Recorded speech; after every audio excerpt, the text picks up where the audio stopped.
Qui sait pourquoi on acclame le Saint-Esprit? Encourageux. C'est tout. Qui sait pourquoi on acclame le Saint-Esprit? C'est la personne la plus importante sur terre. Tu savais ça? C'est la personne la plus importante sur terre. Quand Jésus est monté, le jour de la Pentecôte, il a envoyé le Saint-Esprit. Le Saint-Esprit est la seule personne de laquelle cette Trinité qui est présente avec nous sur terre. C'est la personne la plus importante sur terre. En dehors de lui, il n'y a pas d'autre personne. Maintenant, je veux que tu acclames pour Jésus-Christ.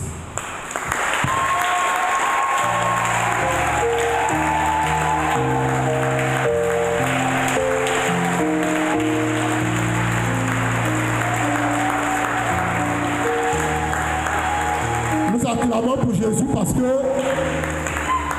il nous a fait un don très précieux, le Saint-Esprit. Si tu n'as pas le Saint-Esprit, tu ne peux pas être chrétien. Si tu n'as pas le Saint-Esprit, tu ne peux pas être un ami de Jésus. Ce n'est pas possible. C'est quasiment impossible d'être ami de Jésus si tu n'as pas le Saint-Esprit. Ce n'est pas du tout possible. Et il y a une chose que nous devons corriger. Parce que notre culture a fait en sorte qu'on a tendance à séparer les trois personnes de la Sainte Trinité. On parle du Père, on pense que le Père agit seul. On parle de Jésus, on pense que Jésus agit seul. On parle du Saint-Esprit, on pense que le Saint-Esprit agit seul. Il n'y a aucun moment où les trois personnes n'interviennent pas ensemble. Ils font tout ensemble. Ils ne font rien sans l'autre. Ils font tout ensemble. Est-ce que vous le savez? Est-ce que vous savez ça? Est-ce que vous savez que la véritable prière trinitaire est que chacun a un rôle précis à jouer? Vous le savez? Vous connaissez le rôle du Père? Vous connaissez le rôle du Fils? Vous connaissez le rôle du Saint-Esprit? Vous devez connaître le rôle de chacune de ces personnes. Lorsque les apôtres ont demandé à Jésus, mec, apprends-nous à prier. Jésus a dit, quand vous priez, dites ceci, Père, Père, notre Père qui est aux cieux. Jésus te dit que lorsque tu pries, tu dois adresser ta prière au Père. Mais plus loin, il va te révéler que tu dois t'adresser au Père en son nom. Mais il y a une chose qu'il a dite, mais qu'on a escamoté. C'est qu'il y a une personne qui va te révéler toutes choses. Et c'est le Saint-Esprit. C'est lui qui te dit, c'est-à-dire, quelle est la prière que tu dois faire. C'est le Saint-Esprit.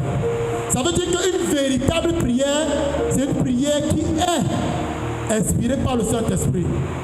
Et pour ceux qui ont la Bible de Jérusalem, je vous invite à aller dans Matthieu, je crois chapitre 5 ou chapitre 6 ou chapitre 7. Le titre du paragraphe, c'est prière efficace. Et la fin de cette prière-là, c'est si vous qui êtes mauvais, savez donner de bonnes choses à vos enfants, combien plus le Père donnera-t-il le Saint-Esprit à ceux qui le lui demandent? Si tu veux que ta prière soit efficace, tu as besoin du Saint-Esprit. C'est lui qui va te révéler que le Père actuellement veut faire ça pour toi. Et il va te dire, prie comme ça. Mais si tu n'as pas le Saint-Esprit, tu ne peux pas avoir de prière efficace. Et j'ai béni le Seigneur parce que il nous a fait commencer l'assemblée de manière particulière. Qui s'est senti béni pendant la louange? Est-ce qu'on a beaucoup chanté? On n'a pas beaucoup chanté, n'est-ce pas? Mais le chant nous a pénétré, vrai ou faux? Pourquoi? Le Saint-Esprit. Lorsque le Saint-Esprit intervient, les choses changent. Tu ne peux pas prier sans le Saint-Esprit. Je veux que tu dises à ton voisin, Jésus ne connaît pas d'amis intimes. Vous avez compris ça? Jésus ne connaît pas d'amis intimes. Vous ne croyez pas, n'est-ce pas? Vous allez comprendre. J'ai dit, dis à ton voisin que Jésus ne connaît pas d'amis intimes. Parce que pour Jésus, être ami, c'est déjà l'intimité. Pour Jésus, être ami, c'est déjà que tu es dans son intimité. Jésus n'est pas comme nous qui avons des amis de premier degré, de deuxième degré, de troisième degré, des amis intimes. Jésus n'est pas dans ça. Pour Jésus, soit tu es son ami, soit tu ne l'es pas. Soit tu es intime, soit tu ne l'es pas. Il n'y a pas de que non, je suis ami de Jésus, mais je ne suis pas son ami intime. Jésus ne connaît pas d'amis intimes. Tous les amis de Jésus sont ses intimes. Parce qu'à tous ses amis, il révèle tout ce qu'il a entendu du Père.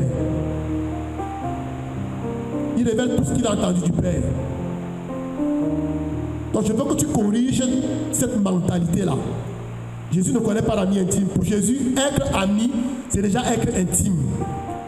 Et le thème que nous allons développer ce soir, c'est l'intimité avec Jésus-Christ. Je voudrais que tu comprennes que l'intimité, c'est le caractère de ce qui est profond. C'est-à-dire profond. Tu as ton voisin profond.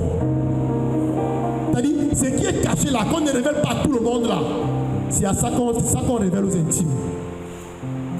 Et Jésus veut te révéler ce qui est profond. Et il te dit dans le livre de Jérémie, chapitre 33, verset 3, invoque-moi, je te répondrai. Je te révélerai les choses cachées que tu ne connais pas. Les choses que tu ne connais pas. Vous aimez aller chez les marabouts, non? Vous voulez connaître l'avenir? Le Seigneur des Seigneurs te dit que si tu l'invoques, il va te révéler des choses grandes et cachées, des choses que tu ne connais pas. Tu veux la révélation? Invoque Jésus. Tu veux la révélation? Demande au Saint-Esprit. Il va te révéler des choses grandes et cachées, des choses que tu ne connais pas. La semaine passée, nous avons parlé de l'amitié avec Jésus. Et nous avons vu que pour Jésus, est son ami celui à qui il dit tout ce qu'il a entendu du Père. Tout ce qu'il a entendu du Père, il te révèle ça. Tout ce qu'il a entendu du Père, il te révèle ça. Mais pour bien comprendre, comment tu vas donc faire pour savoir tout ce que Jésus a entendu du Père? Comment tu fais? Comment tu fais? Hein? Une personne? Tu invoques l'Esprit Saint, oui. Tu demandes le Saint-Esprit. Tu sais pourquoi tu demandes le Saint-Esprit?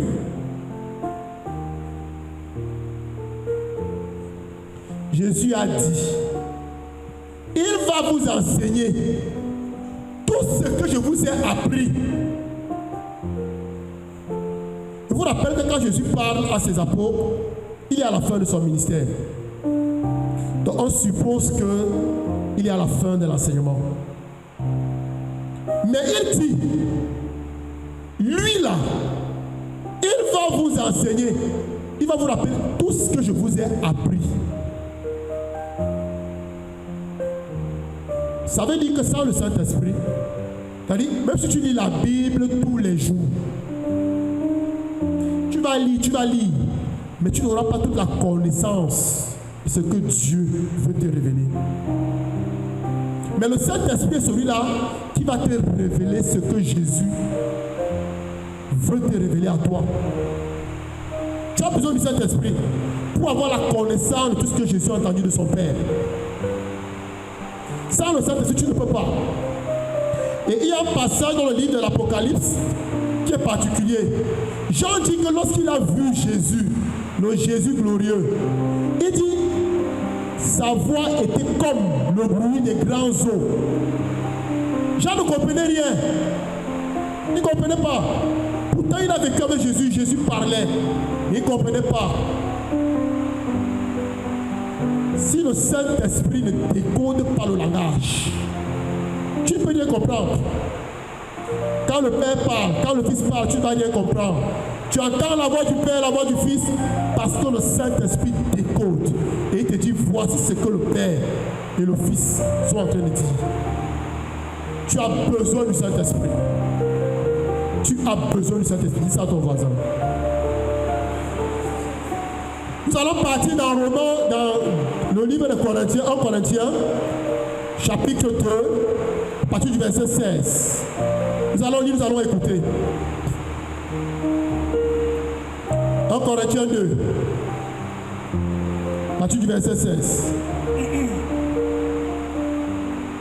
Annoncer l'évangile, en effet, n'est pas pour moi un titre de gloire. C'est une nécessité qui m'incombe. Oui, malheur à moi, si je n'annonçais pas l'évangile. Non, lis à partir du verset 9.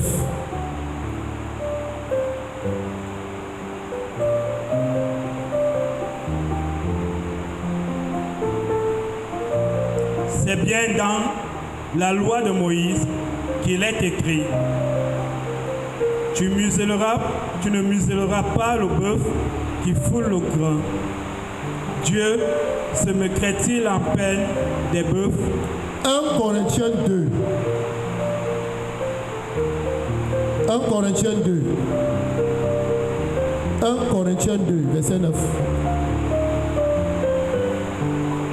Mais selon qu'il est écrit, nous annonçons ce que l'œil n'a point vu, ce que l'oreille n'a pas entendu, ce qui n'est pas monté au cœur de l'homme, tout ce que Dieu a préparé pour ceux qui l'aiment.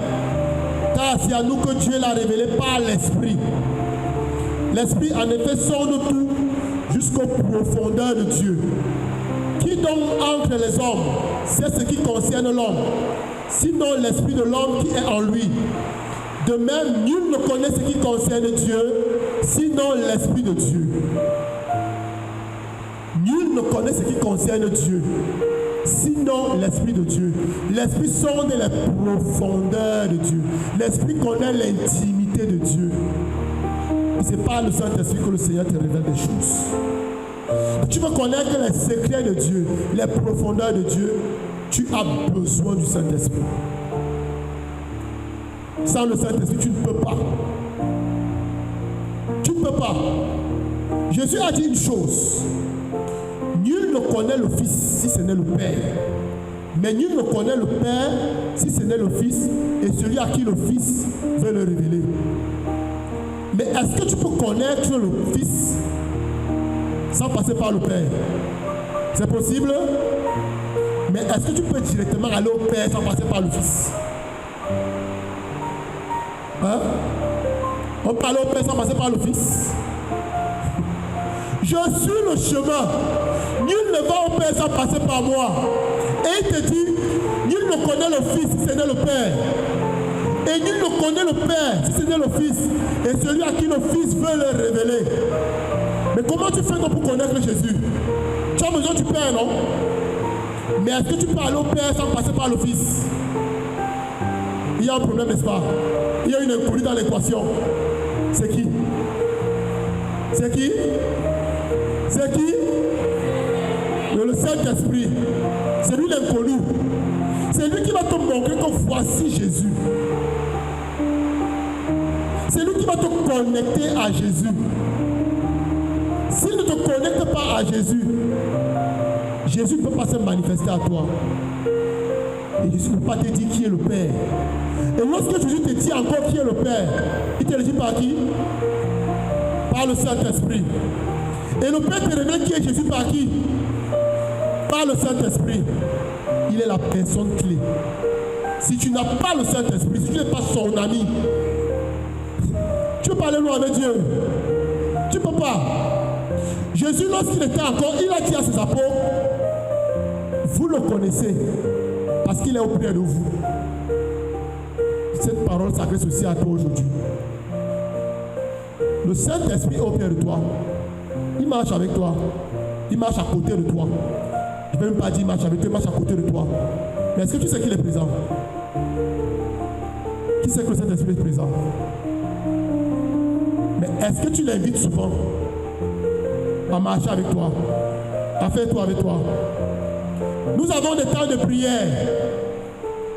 C'est-à-dire, lorsque je suis en train de prier, c'est à ce moment-là que je cause avec Dieu. Mais dès que mon temps de prière finit, Il dit, bon, Saint-Esprit, tu restes ici, là, moi je continue les choses. On se voit au prochain rendez-vous, c'est ça, non?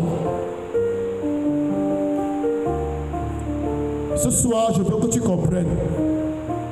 Et on va aller doucement. On va regarder les relations humaines. Comment on fait pour connaître quelqu'un? Comment on fait pour connaître quelqu'un? Vous ne connaissez pas, même ça vous ne connaissez pas. On l'approche comment? Hein? Si vous ne connaissez pas ce niveau basique, vous ne pourrez pas aller, vous n'allez pas comprendre ce qui se passe avec Dieu. Comment on fait? On va à la rencontre de la personne, non?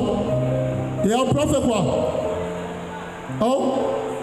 On salue et après, on échange et après. Donc tu les rencontres aujourd'hui, vous causez, vous ne vous séparez pas. Hein? On demande quoi? Pourquoi? Le numéro sert à quoi? À l'appeler. Par quoi? Par le téléphone. Le téléphone se connecte comment? Par le réseau. Est-ce que tu as le réseau de Dieu? Tu as le réseau de Dieu? C'est le Saint-Esprit. C'est le Saint-Esprit. Tu as besoin d'aller à la rencontre du Seigneur. Le Seigneur dit, cherchez ma face. Cherchez-moi tant que je me laisse trouver. Est-ce que tu cherches le Seigneur? Quand tu cherches, tu dis que non, il est déjà 17h43, je dois rentrer chez moi. Tu es pressé de rentrer. N'est-ce pas? Pour connaître quelqu'un, pour être intime avec une personne, il faut passer du temps avec la personne. C'est pas ça. Les amoureux là, quand vous rencontrez votre amoureux, qu'est-ce que vous faites? Vous l'étudiez. Comment vous l'étudiez chez vous? Christophe, tu fais comment? Le micro, le micro. En fait, on multiplie les rencontres. Pendant les rencontres, on échange, on cause de tout et de rien. On se découvre, on quitte d'un lieu à un autre. Autant de changer l'atmosphère pour mieux se connaître en fait. Voilà. Je prends cet exemple pour que vous compreniez qu'avec Dieu c'est la même chose. Combien de temps passes-tu avec Dieu par jour? Combien de temps?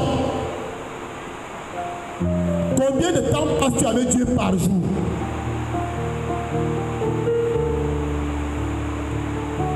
Vous voyez à quel niveau vous vous situez? Vous voulez être intime de Dieu? Combien de temps passes-tu avec Dieu par jour? Combien de temps? 4 heures. C'est suffisant? Oh, Jésus a dit une chose. Je suis avec vous tous les jours jusqu'à la fin des âges. Qui voit Jésus ici? Qui le voit? Il est plutôt sans sacrement, non? Mais quand tu sors là, tu le vois encore. Mais comment il peut être avec toi tous les jours jusqu'à la fin? Hein? Comment? Par le Saint-Esprit. C'est par le Saint-Esprit que Jésus peut être avec nous partout où nous sommes tous les jours, à tout moment. Il a dit, je suis avec toi tous les jours. Il n'a pas dit pour 1 heure, pour 2 heures. Il est avec toi tous les jours. À chaque instant, par le Saint-Esprit. Il est présent. Mais si tu es conscient du fait qu'il soit présent, est-ce que parfois quand tu te lèves ou bien quand tu marches, tu penses même à lui que regarde? Est-ce que tu penses à lui? Combien de temps consacres-tu au Seigneur par jour? Quelqu'un dit qu'il est avec toi tout le temps. Mais toi, tu dis que non. Je vais seulement te consulter pendant 2 ou 4 par jour. C'est pourquoi je ne suis pas parfois très d'accord avec la définition de la prière qu'on donne. Elle n'est pas pratique. Parce qu'on dit que c'est l'élévation de l'âme vers Dieu, c'est vrai. Mais elle ne nous permet pas de mieux cerner, de mieux comprendre ce qui se passe.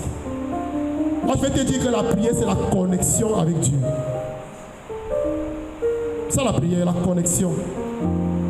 Si tu n'es pas connecté, tu ne peux pas prier. Lorsque notre téléphone perd le réseau, qu'est-ce qu'on fait? Qu'est-ce qu'on fait? On cherche le réseau. Pourquoi? Pourquoi on va rester connecté? Pour être joignable à tout moment, n'est-ce pas? Comment tu fais pour échanger avec Dieu si tu n'es pas connecté? Dieu peut te parler à tout moment.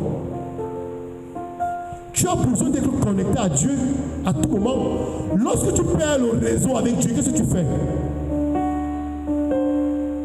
Tu étais connecté dans ton temps de prière.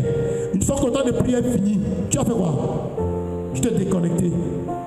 Et s'il veut te contacter, fais comment? Saint Paul dit,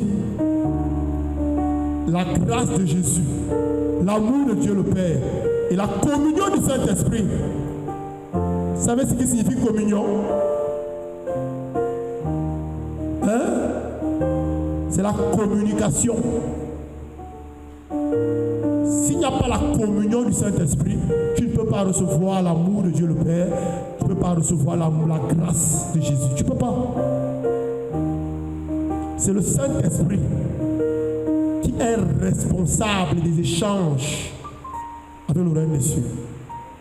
Lorsque Jésus, on a accusé Jésus de chasser les démons par Belzébul, il leur a répondu, si ce n'est pas les doigts de Dieu que je chasse les démons. Ça veut dire que quoi? Le royaume de Dieu est arrivé au milieu de vous, non? Ça veut dire que pour que le royaume de Dieu arrive dans ta vie, qu'est-ce qu'il faut? Qu'est-ce qu'il faut? Le Saint-Esprit. Si tu n'es pas connecté au Saint-Esprit, tu ne peux pas échanger avec le royaume de Dieu. Tu es déconnecté du royaume. Et nous allons lire Jean chapitre 15, à partir du verset 1. Écoutez bien ce qui se passe quand on est déconnecté. Moi, je suis la vigne véritable. Je suis la vigne véritable. Et mon Père est le vigneron. Mon Père est le vigneron.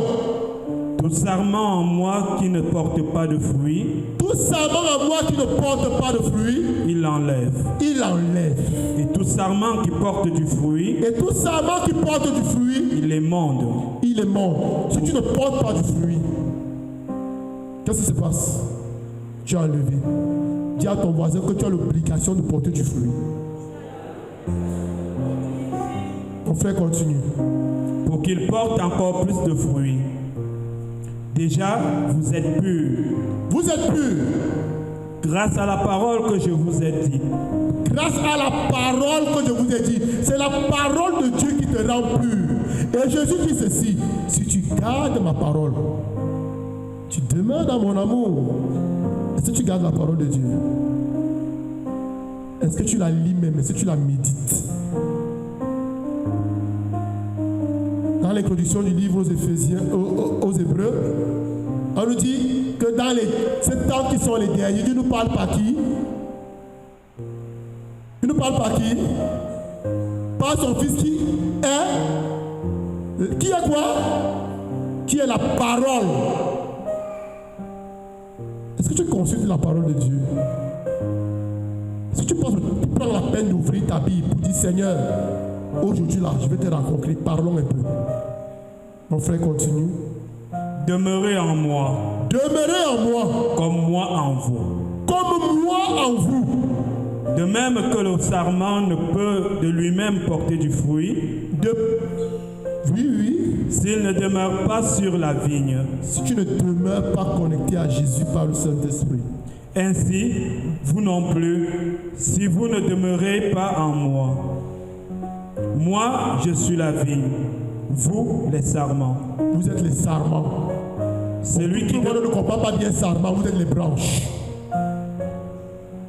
celui qui demeure en moi et moi en lui, Celui qui demeure en moi et moi en lui, celui-là porte beaucoup de fruits. celui-là porte beaucoup de fruits. Arrêtons-nous là. Dans Jean au chapitre 6, verset 56, Jésus dit, celui qui mange ma chair et boit mon sang demeure en moi et moi en lui. Est-ce que tu fréquentes l'Eucharistie? Est-ce que tu fréquentes l'Eucharistie? C'est-à-dire, tu es dans une situation irrégulière qui t'empêche d'avoir accès à l'Eucharistie. Tu dis, Dieu va comprendre. Tu te déconnectes volontairement de la grâce. Comment tu fais pour demeurer en Dieu? Il te donne le secret. Que tu manges ma chair et bois mon sang. Tu demeures en moi et moi en toi. Est-ce que tu fréquentes l'Eucharistie? Ceux qui, tu vas dire, je pars tous les dimanches. Tu viens intime avec quelqu'un, tu pars seulement une seule fois par semaine. Alors que lui, tous les jours, il te dit que mon frère, ma soeur, moi voici, tu dis quoi, on fait quoi aujourd'hui?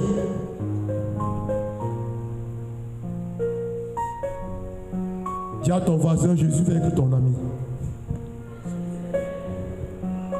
Mais vous devez savoir que pour avoir accès à la table eucharistique, il y a un sacrement que je n'aime pas beaucoup.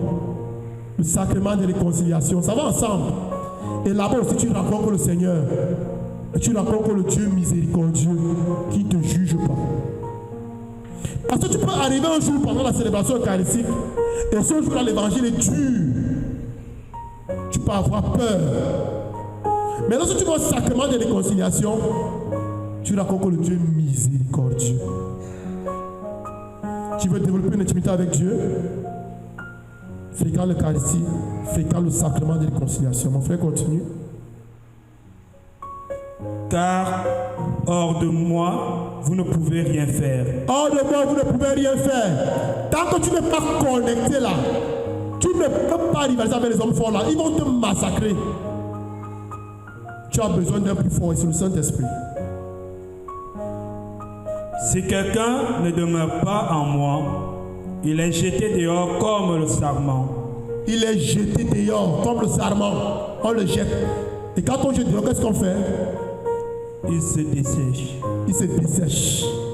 Vous allez voir les gens qui ont quitté l'église ou bien qui ont arrêté de prier. C'est-à-dire, vous allez voir qu'ils commencent à sécher. À un moment même, ils commencent à tirer même sur l'église. Ils se dessèchent. Pourquoi? Parce qu'ils sont plus connectés. Oui. On les ramasse et on les jette au feu. On les ramasse et on les jette au feu. Et ils brûlent. Et ils brûlent. Pas le feu du Saint-Esprit, le feu de la GN. Si vous demeurez en moi et que mes paroles demeurent en vous, si vous demeurez en moi et que mes paroles demeurent en vous, Jésus a dit que pour demeurer en lui, il faut manger sa chair et boire son sang. Maintenant, il a dit une autre condition. Il faut que ces paroles demeurent en toi. Est-ce que tu fréquentes les Saintes Écritures? Quelle est la quantité de paroles de Dieu qui est en toi, que tu as assimilées, que tu connais, que tu vis? demandez ce que vous voudrez et vous l'aurez. Qui veut quelque chose ici? Qui veut quelque chose? Vous avez le secret. Je t'ai donné le secret, non? On est demandé pour n'importe quoi. Il venait petit frère, donc tu pries pour moi. Jésus te dit que si tu demeures en lui et que ses paroles demeurent en toi, demande tout ce que tu veux. Oui? C'est la gloire de mon Père que vous portiez beaucoup de fruits. C'est la gloire de mon Père que vous portiez beaucoup de fruits. Quand tu portes du fruit, le Père est content. Oui? Et deveniez mes disciples. Demeurez mes disciples. Qui est disciple de Jésus ici? Très peu de personnes. Vous les disciples là, vous partez à l'école tous les jours.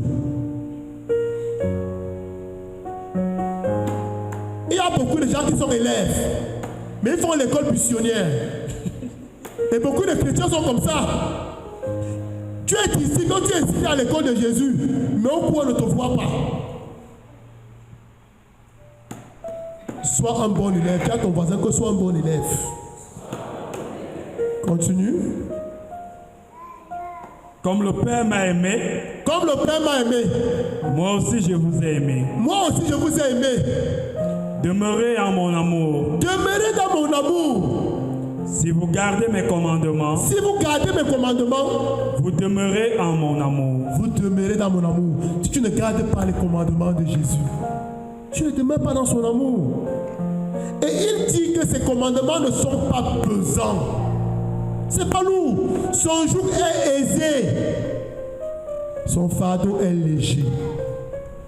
Il dit, viens, je vais t'aider. Je vais te soulager. Oui.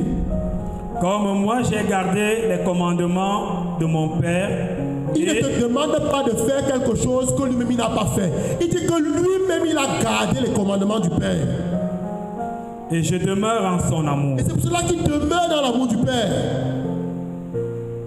Je vous dis cela pour que ma joie soit en vous Je vous dis cela pour que ma joie soit en vous. et que votre joie soit complète. Votre joie soit complète. Pour que la joie de Jésus soit en nous, nous devons porter du fruit. Nous devons demeurer dans son amour. Si tu ne demeures pas dans l'amour de Dieu, de Jésus, sa joie ne peut pas être en toi. C'est pourquoi nous sommes Christ. Parce que nous ne demeurons pas dans l'amour de Jésus. Et il dit que tu demeures dans son amour. Sa joie sera en toi et ta joie sera complète. Il n'y aura plus de soucis. Oui. Voici quel est mon commandement. Voici quel est mon commandement. Vous aimez les uns les autres Vous aimez les uns les autres comme je vous aime. comme je vous ai aimé. On a développé ça la semaine passée. Nous passons dans Jean au chapitre 14. Jean chapitre 14. Verset 26. 26. Mais le Paraclet, Mais le Paraclet, l'Esprit Saint, l'Esprit Saint, que le Père enverra en mon nom, quand le Père enverra mon nom, lui lui, vous enseignera tout il vous enseignera tout. et vous rappellera tout ce que je vous ai dit. Et vous rappellera tout ce que je vous ai dit. Tu as besoin du Saint-Esprit. Jean 16, verset 17, 7, verset 7. Je veux que tu écoutes attentivement à partir du verset 7. Cependant, je vous dis la vérité, Je vous dis la vérité, c'est votre intérêt que je parte. c'est votre intérêt que je parle. Pourquoi je dis que c'est votre intérêt? Il nous dit qu'il est le chemin, la vérité et la vie. Mais on dit que tu le savais, nous non. C'est pas ça.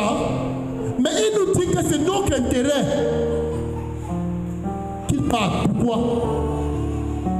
Il sait qu'il y a une personne là que si elle n'intervient pas là, tu ne peux pas échanger avec lui. Vous allez comprendre ça plus tard. Allons-y. Car si je ne pars pas, Si je ne pars pas, le Paraclet ne viendra pas vers vous. il ne vient pas vers vous. Mais si je pars, Si je pars, je vous l'enverrai. je vous l'enverrai. Et lui, une fois venu, Et lui, une fois venu, il établira la culpabilité du monde, il va établir la culpabilité du monde. en fait du péché, En fait du péché, en fait de justice en fait de justice et en fait de jugement et en fait de jugement, de péché. de péché.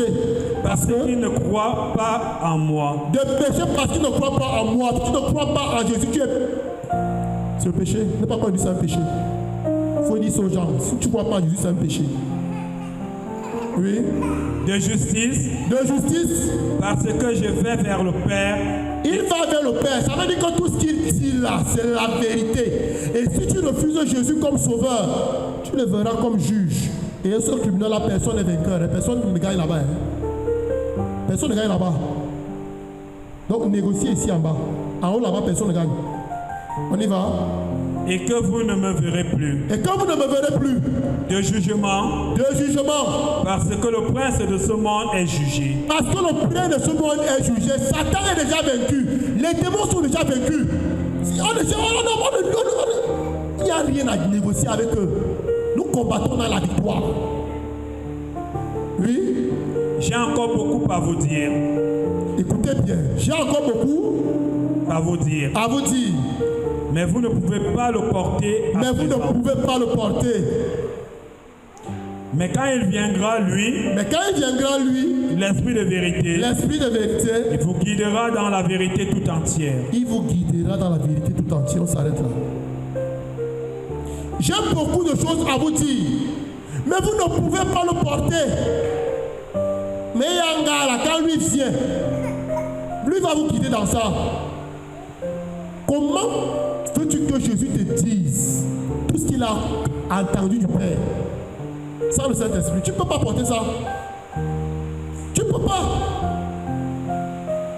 Jésus te dit que pour que tu puisses tout te dire, te révéler tout ce qu'il a appris du Père, il faut que le Saint-Esprit soit avec toi.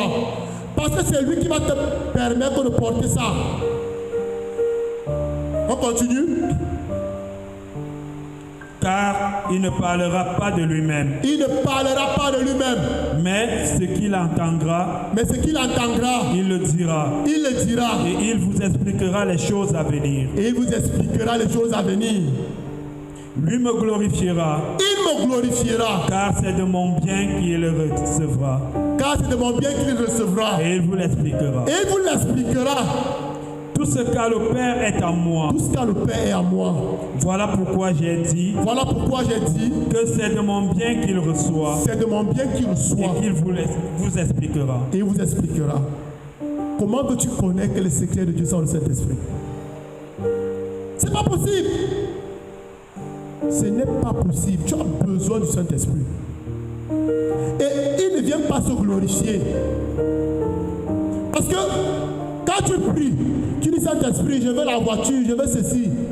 Parce que dans le renouveau, il y a cette déviance là, on dit que nous sommes les dévots du Saint-Esprit. On prie seulement le Saint-Esprit.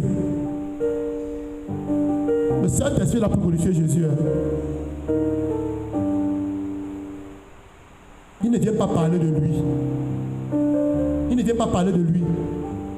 Il dit ce qu'il entend du Père et du Fils. Mais il est là pour te guider. C'est lui qui te dit que le Père, le Fils, ils veulent ça. Prie comme ça. Fais ceci, fais cela. C'est pourquoi Saint Paul nous dit, laissez-vous conduire par le Saint-Esprit. Il ne vient pas parler de lui. Et le véritable ambassadeur plénipotentiaire de Dieu, là, c'est le Saint-Esprit, ce n'est pas nous. Parce que dans Luc, dans la finale de l'évangile de Luc, il dit, il me rendra témoignage parlant du Saint-Esprit. Et vous aussi. Donc le premier qui rend témoignage de Jésus, c'est le Saint-Esprit. Pour que nous puissions témoigner de Jésus, nous avons besoin du Saint-Esprit qui est le premier témoin de Jésus. C'est pour ça que nous devons être des associés du Saint-Esprit. Tu ne peux pas témoigner de Jésus sans le Saint-Esprit. C'est lui qui atteste que Jésus est sauveur. C'est lui, c'est le Saint-Esprit. Tu as besoin de lui. Comment veux-tu évangéliser sans le Saint-Esprit? Tu vas témoigner de qui? Tu vas parler de qui et de quoi? Sans puissance. Tu ne peux pas. Tu as besoin du Saint-Esprit. On dit qu'il est là. C'est lui qui va te guider. Mais tu l'ignores. Tu ne fais aucun cas de lui. Tout à l'heure, lorsqu'on préparait cette assemblée, le Seigneur mettait dans mon cœur de vous dire qu'il est saint. Il n'aime pas la saleté. Dieu est saint. Saint là, il est pur là. Il n'aime pas la saleté. Si tu ne mènes pas une vie de sanctification, tu ne peux pas être un intime de Dieu. Tu ne peux pas. Il n'aime pas la saleté. Ne se mélange pas. Si Dieu t'ouvre les yeux pour voir l'état dans lequel tu es, tu vas sortir seul. Il m'a donné une fois la grâce de voir quel était mon état devant lui. Je n'osais même pas toucher la barrière de la paroisse. Je n'osais pas. Dieu est saint. Et le péché nous rend sale. Si tu es sale, tu ne peux pas t'approcher. Mais le Seigneur veut que tu entres dans la chambre nuptiale Il veut être ton intime. Tu dois revoir ton degré de fréquentation avec Dieu. Parle-lui. Fréquente-le. 2 heures, 3 heures, 4 heures par jour, ça ne suffit pas. Mais si tu es en train de manger, tu dois être connecté. Mais si tu causes avec ta petite et ta femme, tu dois être connecté. À tout moment, il peut te parler. Il faut rester connecté. Jésus était tout le temps connecté. Jésus a dit, je ne fais rien de ce que ne voit le Père faire. Ça veut dire que quand il lève la main, c'est quand le Père lève la main. Est-ce que tu es connecté? Est-ce que tu es connecté à Dieu? Est-ce que tu es connecté à Dieu? Tu as perdu le réseau. Recherche la connexion. Sans cette connexion, tu ne peux aller nulle part. La puissance de Dieu, c'est pour ses intimes. Si tu n'es pas intime de Dieu, il ne peut pas partager avec toi sa puissance. Amen. Amen. Que le Seigneur vous bénisse.